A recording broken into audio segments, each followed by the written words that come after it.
டிட்வா புயல் பலி எண்ணிக்கை 159. நம்ப முடியல. நம்ம பக்கத்து நாட்டுல இந்த மழை, வெள்ளம், மண் சரிவு ஏற்படுத்தியிருக்கிற பாதிப்பு இது ஏன் உங்களுக்கு முக்கியம்? ஒரு நிமிஷம், முழு உண்மையும் தெரியும். இப்போ எல்லாரும் வங்கக்கடல்ல உருவான டிட்வா புயலால இலங்கை சந்திச்சிருக்கிற பேரழிவை பத்தி தான் பேசிட்டு இருக்காங்க.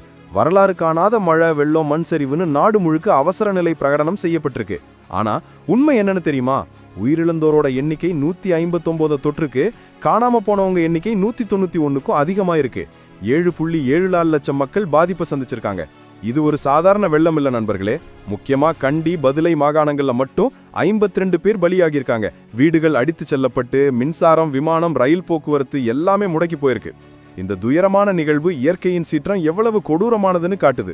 தமிழ்நாட்டுக்கும் பக்கத்துல இருக்கிறதால இந்த பாதிப்பு நம்ம மனசையும் உழுக்குது. இப்ப கூட நம்ம இந்திய பேரிடர் மீட்பு படையும் நிவாரணப் பொருட்களும் உதவிக்காக இலங்கைக்கு அனுப்பி வைக்கப்பட்டிருக்கு. இந்த மீட்பு பணிகளை பார்க்கும்போது நிகழ்ச்சியா இருக்கு.